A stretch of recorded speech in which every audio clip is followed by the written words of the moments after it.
In this short tutorial, I'm going to show you how to make a simple fringe using a tape loom. It can be difficult to work fringes on a tape loom because you need a gauge to wrap your supplemental weft around.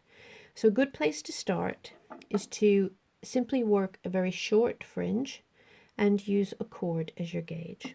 Okay, so I've started out with a little bit of plain weave, and my supplemental weft is a group of threads. I've used 4 that are the same weight as the warp threads at the moment. Okay, so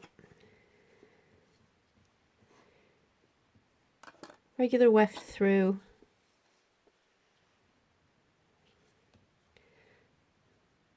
supplemental weft through.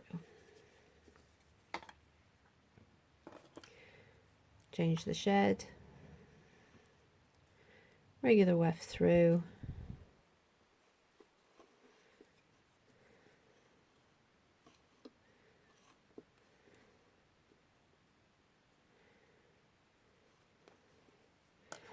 and the supplemental weft will now come through as well.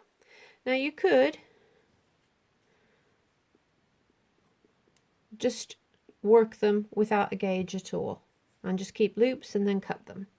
Okay, but you can often get a neater fringe, a more professional looking fringe, if you do use a gauge. So what I'm going to do is I'm just going to insert that cord, and this is going to be a very short little tufty fringe on this side, but you could use something larger. You just have to control holding it. Sometimes they slip out, you see, when you're using a tape loom. Okay, so change the shed.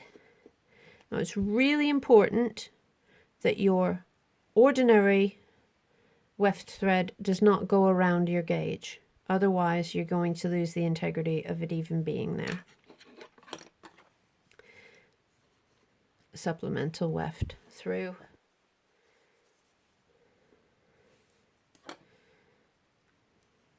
change the shed,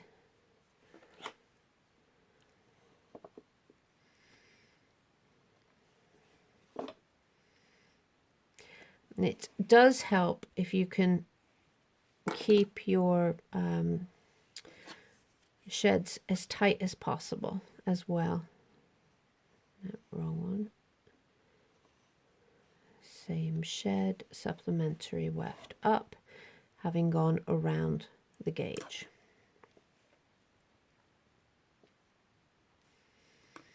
And this is why a cord is handy, because you can move it out of the way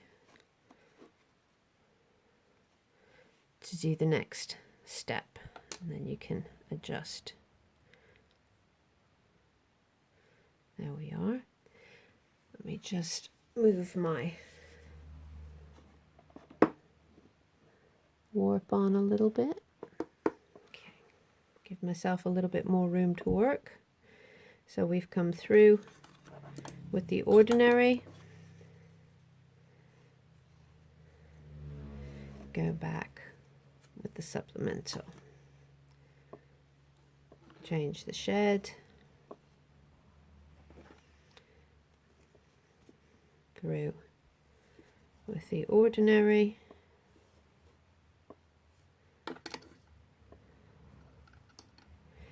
and back with the supplemental, making sure that we go around the gauge.